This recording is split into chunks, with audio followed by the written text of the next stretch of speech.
അസ്സലാമു അലൈക്കും വറഹ്മത്തുള്ളാഹി തആല വബറകാതുഹു. എൻ്റെ പ്രിയപ്പെട്ട കൂട്ടുകാരെ, എല്ലാവർക്കും സുഖമെന്ന് വിശ്വസിക്കുന്നു.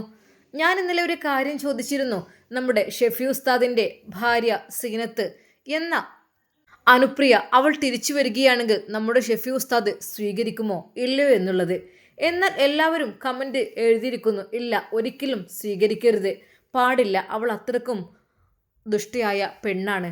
എന്നാൽ കമൻ്റ് എഴുതാൻ കഴിയാത്ത എൻ്റെ പ്രിയപ്പെട്ട കൂട്ടുകാർ, അതെ, എൻ്റെ പ്രിയപ്പെട്ട ഉമ്മമാർ, എൻ്റെ പ്രിയപ്പെട്ട വല്യമ്മമാർ, സഹോദരിമാർ, അങ്ങനെ പലരും എനിക്ക് മെസ്സേജ് അയച്ചിരുന്നു. പൊന്നു മോളെ, ഒരിക്കൽ പോലും തിരിച്ച് എടുക്കരുതേ, അവളുടെ സ്വഭാവം അത്ര ശരിയല്ല, ഫർസാൻ അത്ര മോശമല്ലായിരുന്നു, പക്ഷേ ഇവള് ഒരിക്കലും വേണ്ട, ഇവൾ അത്രക്കും ധിക്കാരിയാണ്, എത്രയൊക്കെ പറഞ്ഞ് മനസ്സിലാക്കിയിട്ടും അവൾ അങ്ങനെ പോയതാണ്, ഒരിക്കൽ പോലും അവളെ സ്വീകരിക്കരുത് എന്നുള്ളത്. എന്നാൽ എൻ്റെ പ്രിയപ്പെട്ട കൂട്ടുകാരെ, ഞാൻ ഇന്നലത്തെ വീഡിയോയിൽ കണ്ട ഒരു കമൻ്റ് കേട്ടോ, വല്ലാത്തൊരു സംഭവം തോന്നി. കാരണം എനിക്ക് എൻ്റെ വിവാഹം കഴിഞ്ഞിട്ട് 26 വർഷമായി. ആ കുഞ്ഞിനെ എനിക്ക് തന്നൂടെ? എന്തിനാ ആ കുഞ്ഞിനെ നശിപ്പിക്കുന്നത്, ഇല്ലാതാക്കുന്നത്? ഒരു ഉമ്മയുടെ വേദനയാണത്. ഏതൊരു പെണ്ണായി കഴിഞ്ഞാൽ അവളുടെ മനസ്സിലൊരു ആഗ്രഹം ഉണ്ടാവും, തനിക്ക് താലോലിക്കാൻ ഒരു കുഞ്ഞ് വേണം, തൻ്റെ നെഞ്ചോട് ചേർക്കാൻ ഒരു കുഞ്ഞ് വേണം, എൻ്റെ അമ്മിഞ്ഞപ്പാൽ നൽകാൻ ഒരു കുഞ്ഞ് വേണം. അത് ഏതൊരു പെണ്ണിൻ്റെയും ആഗ്രഹം തന്നെയാണ്. പെണ്ണായി ജനിച്ചു കഴിഞ്ഞാൽ സ്വാഭാവികമായിട്ടും ആ ഒരു ആഗ്രഹം അവളുടെ മനസ്സിലേക്ക് വരും. അള്ളാഹു സുബ്ഹാനഹു വ തആല മക്കളില്ലാത്ത എല്ലാവർക്കും മക്കളെ നൽകി അനുഗ്രഹിക്കട്ടെ, ആമീൻ യാ റബ്ബൽ ആലമീൻ. പല ആളുകളും മക്കളെ വീണ്ടും വീണ്ടും ഉണ്ടായിട്ട് ഹോസ്പിറ്റലിൽ കൊണ്ടുപോയിട്ടും ഗുളിക കഴിച്ചും ആ കുഞ്ഞിനെ ഇല്ലാതാക്കുകയാണ് ചെയ്യുന്നത്. എന്നാൽ മക്കളില്ലാത്ത എത്രയോ ദമ്പതിമാർ വിഷമിക്കുന്നുണ്ട് ഒരു കുഞ്ഞിക്കാല് കാണുവാൻ വേണ്ടിയിട്ട്. അള്ളാഹുവേ, അവരുടെ ആഗ്രഹം നീ പൂർത്തീകരിച്ചു കൊടുക്ക് അല്ലാ. ഒരിക്കൽ പോലും സീനത്തിനെ സ്വീകരിക്കരുത് എന്ന് തന്നെയാണ് എല്ലാവരുടെയും അഭിപ്രായം. കാരണം എത്രയൊക്കെ തന്നെ ഉപദേശിച്ചിട്ടും അവൾ അതെല്ലാം ധിക്കരിച്ച് പോയിക്കൊണ്ടിരിക്കുകയാണ്. എന്നാൽ ഈ സമയം അതാ സീനത്തിൻ്റെ വീട്ടിൽ അയൽവാസി താത്ത അങ്ങോട്ട് കയറി വരുന്നു. ആ കുഞ്ഞാളെ, ആ എന്തി താത്ത, ഇങ്ങോട്ട് പോരി. സീനത്തിൻ്റെ ഉമ്മയെ കുഞ്ഞുമാളെന്നായിരുന്നു വിളിച്ചിരുന്നത്. ഇവിടെ ഇരുന്നോളി താത്ത, എന്താ അടിച്ച് ഇങ്ങനെ സങ്കടപ്പെട്ടിരിക്കണേ? കാര്യങ്ങളൊക്കെ ഞാൻ അറിഞ്ഞു, സാരല്ല, പറഞ്ഞിട്ടിപ്പോൾ എന്താ. നമ്മൾ കുട്ടികൾക്ക് ഓരോ ബുദ്ധി തോന്നിക്കഴിഞ്ഞാൽ നമ്മൾ പറഞ്ഞിട്ട് കാര്യമില്ലല്ലോ.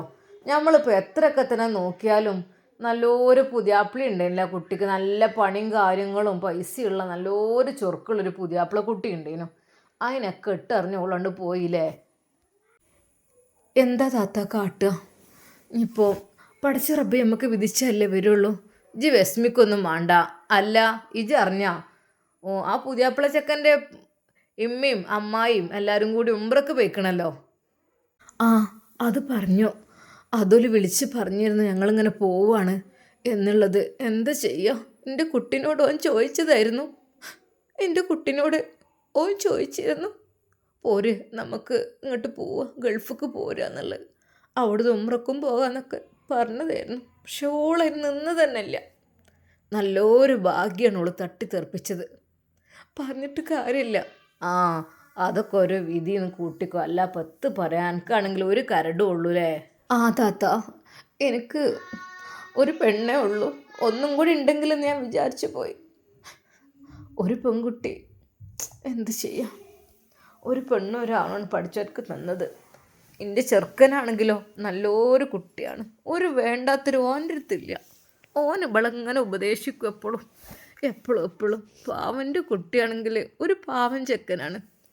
ഓൻ എല്ലാ കാര്യത്തിനും ഉഷാറുമാണ്. ഒരു കൂട്ടുകെട്ടോ അല്ലെങ്കിൽ ഒരു തെറ്റുകൾ ചെയ്യേ ഒരു വീടും കൂടി എൻ്റെ കുട്ടി വലിക്കൂല. പക്ഷേ ഇവൾക്ക് കുറച്ചൊരു എന്താ ചെയ്യുക, പെൺകുട്ടികൾ ഇങ്ങനെ ആയി തീർന്നാൽ. ആ ഉമ്മ കണ്ണീർ വാർക്കുകയായിരുന്നു.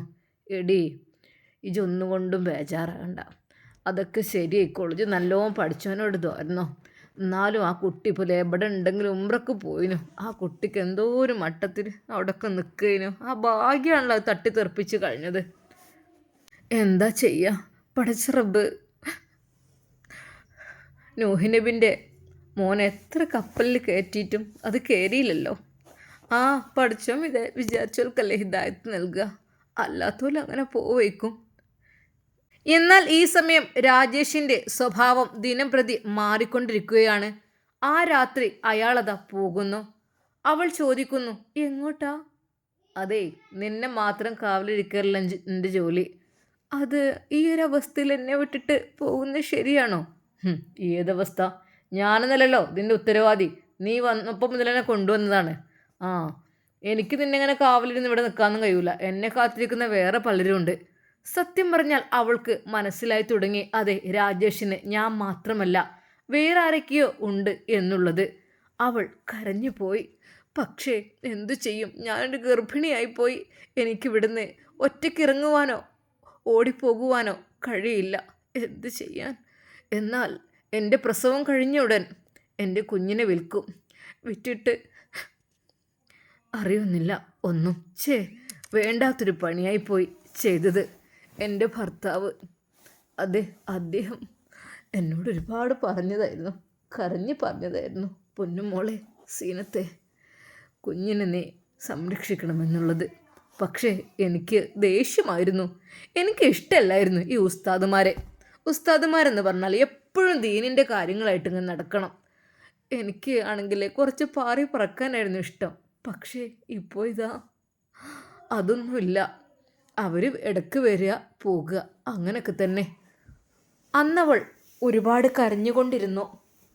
അന്ന് രാത്രി 12 മണിയായിട്ടും തൻ്റെ രാജേഷിനെ കാണുന്നില്ല. അവൾ കാത്തിരുന്നു കുഴങ്ങി. എന്നാൽ നട്ടപ്പാതിരായപ്പോൾ, തുറക്കടി, വാതിൽ തുറക്കടി, വാതിൽ തുറക്കടി. ആ ശബ്ദം കേട്ടപ്പോൾ തന്നെ അവൾക്ക് മനസ്സിലായി, റബ്ബേ, വാതിൽ തുറക്കാനാ പറഞ്ഞത്. ചവിട്ടി പൊളിക്കണോ ഞാൻ? പക്ഷേ എനിക്കറിയില്ല, എനിക്ക് ശരീരത്തിന് ഇപ്പോൾ നല്ല ബുദ്ധിമുട്ടുണ്ട്. അവൾ പതുക്കെ അവിടെ നിന്ന് എഴുന്നേൽക്കുകയാണ്. അല്ലാ, ഇപ്പോൾ തന്നെ അവനൊന്ന് തുടങ്ങിയിരിക്കണം. അവൾക്ക് നടക്കുവാനൊന്നും കഴിയുന്നില്ല. എന്തടി തുറക്കുന്നില്ല? നീ ചവിട്ടി പൊളിക്കണേ ഞാൻ. അവൾ ഭയന്ന് വിട്ടുനിന്നു. എന്താടി നിനക്ക് വാതിൽ തുറക്കാൻ അത്ര വലിയ പ്രയാസം? അതെ, കള്ള് കുടിച്ച് മൂക്കറ്റം കുടിച്ചിട്ടാണ് അവൻ കയറി വന്നിട്ടുള്ളത്. ഒരു നിമിഷം അവൾ വിചാരിച്ചു, റബ്ബേ, ഞാനാണല്ലോ ഇത്, വടി കൊടുത്ത് അടി വാങ്ങിയത് ഞാൻ തന്നെയാണല്ലോ. അവൾ അവളുടെ വയറുമായി, അടി ചവിട്ടിയാൻ കൊല്ലും കുഞ്ഞിനെ, മാറി നിൽക്കടി അങ്ങോട്ട് എന്ന് പറഞ്ഞുകൊണ്ട് അവൻ ആ കള്ളു കുടിച്ച ശബ്ദത്തോടെ അവിടെ ആ ബെഡിലേക്ക് കിടക്കുന്നു.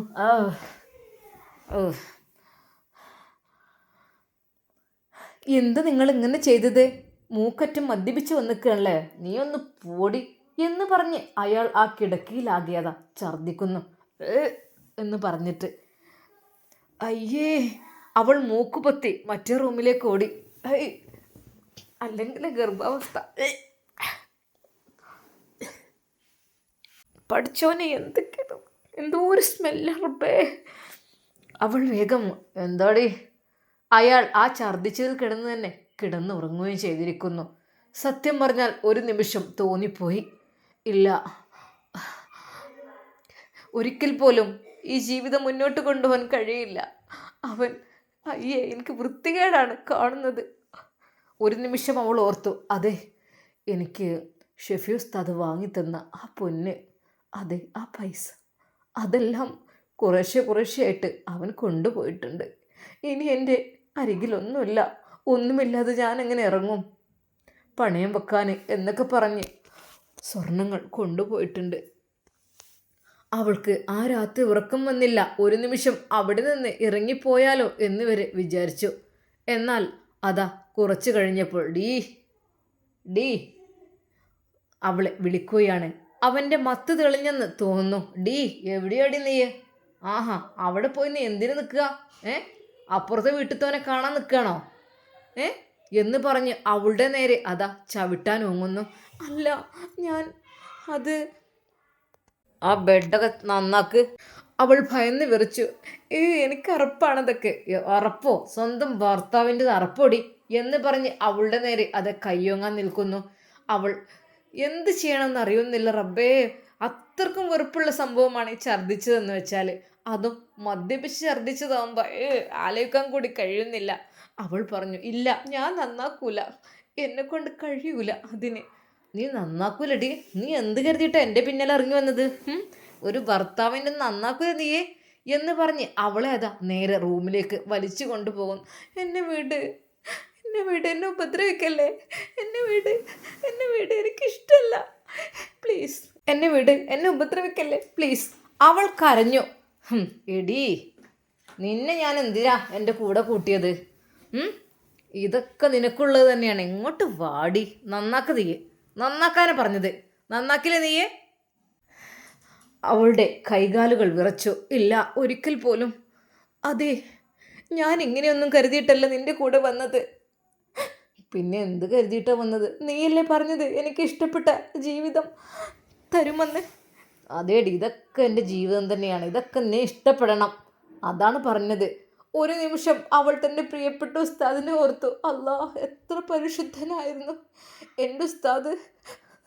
അദ്ദേഹത്തിനൊരു ഡ്രസ്സ് പോലും എന്നെ കൊണ്ട് കഴുകിച്ചിട്ടില്ല. എനിക്ക് വേണ്ടി എപ്പോഴും ഹെൽപ്പ് ചെയ്യുമെന്നല്ലാതെ.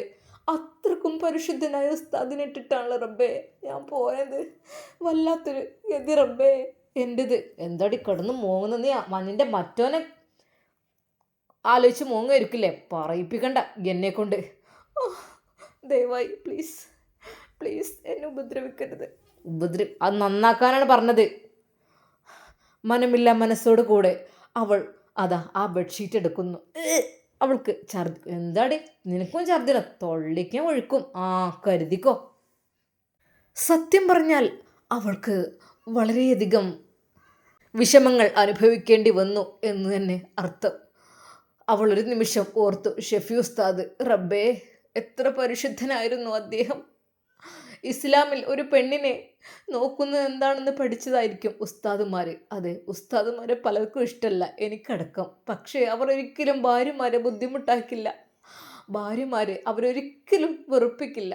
അതുമാത്രമല്ല, എപ്പോഴും ഭാര്യമാർക്ക് ഹെൽപ്പും കാര്യങ്ങളും സ്നേഹവും നൽകുന്നവരാണ് ഉസ്താദുമാർ. റബ്ബേ, അവർ പഠിച്ചതാണ് ദീന്, അവർക്കറിയാം മുത്ത് ഹബീബിൻ്റെ മാതൃക.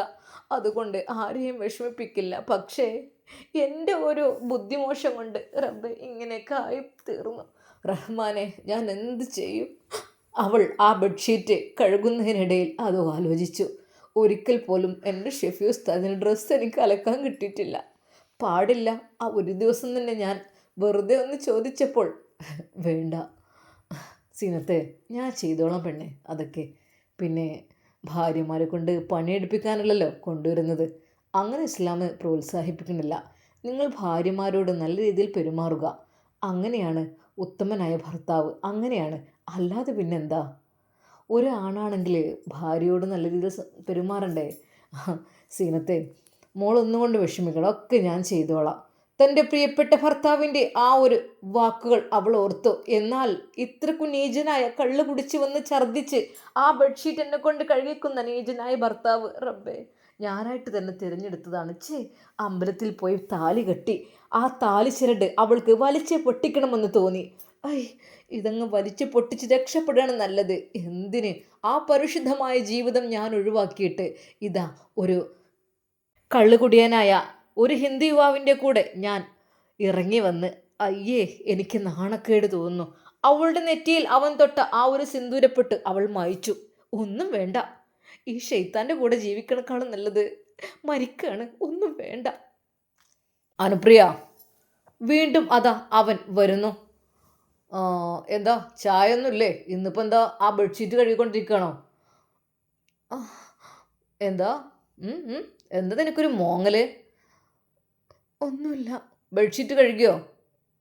ഇന്നും അതേ സെയിം അവസ്ഥ ഉണ്ടാകും. ഞാൻ പലതും കുടിച്ചു വരും, അതിവിടെ കൊണ്ടുവന്ന് ഛർദ്ദിക്കും. അതൊക്കെ കഴുകാനല്ലാതെ പിന്നെ എന്തിനടിയാ നിന്നെ കൂടെ കൂട്ടിയത്? മുസ്ലിം പെണ്ണുങ്ങളെ കൊണ്ട് കുറച്ചങ്ങനെ കഴുകിപ്പിക്കണം എൻ്റെ വേസ്റ്റുകളെന്ന് എനിക്കൊരു ആഗ്രഹം ഉണ്ടായിരുന്നു. അതെ, ഒറ്റ എണ്ണത്തിന് ഞാൻ വെറുതെ വിടില്ല. ഒരു നിമിഷം അവൾ പകച്ചുപോയി. റബ്ബേ, ചതിയായിരുന്നു. മുസ്ലിം പെൺകുട്ടികളെ ചതിക്കുകയായിരുന്നു, അറിഞ്ഞില്ല. എന്താടി ഇവിടെ വന്നേ? അവൾ ഭയത്തോടെ അരികിലേക്ക് ചെന്നു. പിന്നെ രാജേഷിൻ്റെ കൂടെ നിനക്ക് ജീവിക്കണം അല്ലേ? പാറിപ്പറന്ന് സുഖമായി ജീവിക്കണം. ഓക്കെ, അതൊന്നും ഞാൻ നോ പറയുന്നില്ല. പക്ഷേ എനിക്കനുസരിച്ച് നീ നിന്ന് തരണം. എല്ലാത്തിനും. അത് മാത്രമല്ല, എനിക്ക് എൻ്റെ എല്ലാ കാര്യങ്ങളും നീ ചെയ്യേണ്ടി വരും. ഓക്കെ? അങ്ങനെയല്ലേ സ്നേഹമുള്ള ഭാര്യ ഭർത്താക്കന്മാർ? നിൻ്റെ ഈ കഴുത്തിലെ താലി അത് ഞാൻ കെട്ടിയതാണ്. ഈ താലിയുടെ ബലം എൻ്റെ കൈകളിലുണ്ട്. ഞാൻ കെട്ടിയതാണ്. എൻ്റെ പെണ്ണാണ് നീ. അപ്പം ഞാൻ പറഞ്ഞത് അനുസരിക്കേണ്ടി വരും. എന്താ? ഒരു നിമിഷം അവൾക്കത് പൊട്ടിച്ചെറിയുവാൻ തോന്നി. എന്തിന്? ഞാൻ അതെ, ഞാൻ തെറ്റ് ചെയ്തു കഴിഞ്ഞു. ഞാൻ അത്രക്കും മോശമായൊരു പെണ്ണായി മാറി. അന്നെൻ്റെ ഇക്കാക്ക് ഒരുപാട് ഉപദേശിച്ചു. പൊന്നുമോളെ പോവല്ലേ, ഒന്നും ചെയ്യല്ലേ നീ. എന്നാൽ അവരെയെല്ലാം ഞാൻ തട്ടിത്തെറിപ്പിച്ചു. എന്നാൽ ഇപ്പോഴെൻ്റെ അവസ്ഥ അതെ ഞാൻ അനുഭവിക്കും, ഉറപ്പുണ്ട്. എൻ്റെ പ്രിയപ്പെട്ട ഉസ്താദിനോട് കരഞ്ഞു പറഞ്ഞതാണ്. സീനത്തെ, നിനക്ക് ഇതുവരെ തെറ്റ് പറ്റിയിട്ടുണ്ടെങ്കിൽ ഞാൻ നിന്നോട് ക്ഷമിക്കുകയാണ്. അതെ, ഇനിയെങ്കിലും പുതിയൊരു ജീവിതം നമുക്ക് നയിക്കണം. നീ അതിന് എൻ്റെ കൂടെ ഉണ്ടാവില്ലേ? എനിക്ക് അത്രക്കും ഇഷ്ടമാണടി നിന്നെ. വാ, നമുക്ക് ഗൾഫിലേക്ക് പോകാം. നമുക്ക് ഇവിടെയൊക്കെ ഒന്ന് കാണണ്ടേ? ഹേയ്, ഞാനില്ലേ ആ ഗൾഫ് രാജ്യത്തെ കൂട്ടിലിട്ട് അടച്ച കിളിയെ പോലെ ഇരിക്കാനൊന്നും എന്നെ കിട്ടൂല.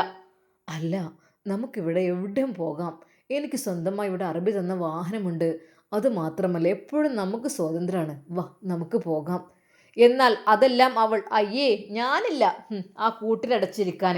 എനിക്ക് ഇഷ്ടമല്ല പ്രവാസം എന്നൊക്കെ പറഞ്ഞാൽ. ഞാനില്ല പെണ്ണെ ഇവിടെ. നമുക്ക് സ്വന്തം വാഹനമുണ്ട്, ഇഷ്ടംപോലെ സ്വാതന്ത്ര്യമുണ്ട്, എല്ലാം ഉണ്ടല്ലോ. പിന്നെ നീ എന്താ എന്നോട് അതിനെക്കുറിച്ച് പറയുകയേ വേണ്ട. അപ്പോഴും രാജേഷ് തന്നെയായിരുന്നു മനസ്സിൽ. അതെ, അതെല്ലാം ഒഴിവാക്കി രാജേഷിൻ്റെ കൂടെ പാറിപ്പറക്കാനാണ് ഞാൻ ആഗ്രഹിച്ചത്. എന്തൊക്കെ തന്നെയാലും പാറിപ്പറക്കൽ തുടങ്ങി. അത് അവൾ തന്നെ തീരുമാനിച്ചു. ഇവിടെ നിന്ന് രക്ഷപ്പെടാൻ ഒരിക്കലും എനിക്ക് കഴിയില്ല. അതെനിക്ക് നന്നായിട്ടറിയാം. അതെ, സീനത്ത് അനുഭവിക്കുന്നു എന്ന് തന്നെ പറയാം. അത്രക്കും ഉമ്മയെയും ഉപ്പയെയും കണ്ണീര് കുടിപ്പിച്ചിട്ടാണ് അവൾ പോന്നത്. അതെ, പ്രിയപ്പെട്ട ഷെഫി ഉസ്താദിൻ്റെ ഉമ്മയോട് എപ്പോഴും തർക്കുത്തരം അവൾ പറയും. ഉസ്താദിൻ്റെ ഫോൺ കിട്ടാതിരിക്കാൻ വേണ്ടി ഫോൺ സ്വിച്ച് ഓഫ് ചെയ്യും. അങ്ങനെ ഒരുപാട് ചെറ്റത്തരങ്ങളാണ് സീനത്ത് കാണിച്ചിട്ടുള്ളത്. എന്നാൽ അതിൻ്റെ ഫലം അവൾ അനുഭവിച്ച് തുടങ്ങി എന്ന് തന്നെ പറയാം. പെട്ടെന്നതാ ആ വീട്ടിലേക്ക് ഒരാൾ കടന്നു വരുന്നു. രാജേഷ് അദ്ദേഹം അവിടെ ബോധം കെട്ട് കിടക്കുകയായിരുന്നു, കള്ളു കുടിച്ച്. ഒരു നിമിഷം അവൾ, റബ്ബേ ആരാ? അതെ രാജേഷ്. എന്താ റബ്ബേ? വിളിച്ചിട്ട് എണീക്കണ പോണില്ല, ബോധമില്ലാതെ അവിടെ കെടുക്കുകയാണ്. അവൾ പതുക്കെ അതാ വാതിൽ തുറന്നു കൊടുക്കുന്നു. രാജേഷ് എവിടെ? രാജേഷ് ഉറങ്ങാണ്. അവൻ ഉറങ്ങട്ടെ. അയാൾ ശക്തമായി വാതിലടച്ചു. അതെ, എന്താ നിങ്ങൾ? ഞാൻ വിളിച്ചിട്ട് വരാം. അവന് വിളിക്കണ്ടല്ലോ, നിന്നെ കാണാൻ ഞാൻ വന്നതല്ലേ. ഒരു സുന്ദരിയായൊരു പെങ്കൊച്ച് ഇവിടെ ഉണ്ടെന്നൊക്കെ അവൻ പറഞ്ഞിരുന്നു. അതിനിപ്പോൾ എന്താല്ലേ? അല്ല, എന്താ രാജേഷ് എപ്പോൾ കിടന്നതാ? അതെ, ദയവായി നിങ്ങൾ എൻ്റെ അരികിലേക്ക് വരരുത്. ഞാൻ ഇദ്ദേഹത്തെ വിളിക്കാം. അവനെ വിളിക്കണ്ട, അവനിപ്പോഴൊന്നും എണീക്കുള്ളൂ. അത്രക്കും മൂത്ത സാധനം അവൻ അടിച്ചിക്കണ്. അവന് പാമ്പ് പോലെ അവിടെ കിടക്കുള്ളൂ. അവൻ എഴുന്നേൽക്കുക. ദയവായി നിങ്ങൾ എന്തിനു വന്നതെന്ന് പറ. നിന്നെ കാണാൻ തന്നെ പെണ്ണെ. എന്താ നിന്നെ കണ്ടൂടെ? ആഹാ, ഇത്രക്കും നല്ല മുസ്ലിം പെണ്ണിനൊക്കെ എങ്ങനെ ഇവിടെ നിന്ന് ഒപ്പിക്കുന്നു ആലോചിക്കുന്നത്. ഇവൻ വല്ലാത്ത സാധനം തന്നെ. ശരിക്കും അയാളുടെ കണ്ണുകൾ ചുവന്നിരുന്നു. അവളെ മാത്രം അടിമുടിയൊന്ന് നോക്കുന്നു. അവൾ അതാ ശക്തമായി അതേ നേരെ അവൾ ബാത്റൂമിലേക്ക് ഓടുന്നു. എന്താടി ഓടുന്നത്? എന്നെ കണ്ട് പേടിച്ചു വിടണം നീ? അത് പ്ലീസ്. എന്താ എൻ്റെ പെങ്ങളെ, നീ ഇങ്ങനെ അങ്ങ് പേടിച്ചു വിടിയാലോ? ഞാൻ നിൻ്റെ ഏട്ടനെ പോലെ തന്നെ ഇല്ലേ? അല്ലാതെന്താ, രാജേഷിനെ പോലെ തന്നെ ഞാനും. അദ്ദേഹം ഉണർന്നിട്ടില്ലല്ലോ. അവൾ വേഗം അത് ബാത്റൂമിലേക്ക് ഓടിപ്പോകുന്നു. പിന്നാലെ അയാളും. ഡി, എങ്ങോട്ടാ നീ പോകുന്നത്? ഞാൻ രാജേഷിനെ പോലെ തന്നെ, അല്ലാതെ വേറൊരു രീതിയിൽ നിൻ്റെ അടുത്തേക്ക് വന്നതല്ല. നീ ഇങ്ങനെ ഓടാതെ പെണ്ണെ. പെട്ടെന്ന് അവളുടെ കൈ അയാൾ പിടിച്ചു. എൻ്റെ കൈ വിടൂ പ്ലീസ്. എൻ്റെ കൈ എന്തിനു പിടിച്ചത്? അത് രാജേഷ് ഇപ്പോൾ ഉണരട്ടെ, ഞാൻ വിളിച്ച് പറയും. നീ പറഞ്ഞാൽ അവന് വിഷയമല്ലല്ലോ. അവൻ വിളിച്ചിട്ട് തന്നെ ഞാൻ വന്നത്. പ്ലീസ് എൻ്റെ കൈ വിടൂ. അവൾ ആർത്ത് കരയുവാൻ തുടങ്ങി. എന്താടി, എന്ന് പറഞ്ഞ് അവളുടെ മുഖം പൊത്തുവാൻ വേണ്ടി അയാൾ കയ്യോങ്ങി. ഇൻഷാ അല്ലാ നമുക്കിതിൻ്റെ ബാക്കി ഭാഗം നാളെ കാണാം. മാതാപിതാക്കളെ ധിക്കരിച്ച്, ഭർത്താവിനെ ധിക്കരിച്ച്, സ്വന്തം മതം പൊളിച്ച് പോയവൾക്ക് കിട്ടുന്ന ശിക്ഷയാണ് ഇതെല്ലാം. എല്ലാ പെൺകുട്ടികൾക്കും ഇത് ഒരു പാഠമാകട്ടെ. അങ്ങനെ ഇറങ്ങിപ്പോയവർ ആരും ഇതുവരെ നന്നായിട്ടില്ല ഒരിക്കൽ പോലും. ഇൻഷാ അല്ലാ സീനത്തിന്റെ സ്ഥിതി എന്തൊക്കെയായിത്തീരും നമുക്ക് കാത്തിരുന്ന് കാണാം. അതുവരേക്കും എല്ലാവർക്കും ഒരിക്കൽ കൂടി അസ്സലാമു അലൈക്കും വറഹ്മത്തുള്ളാഹി തആല വബറകാതുഹു.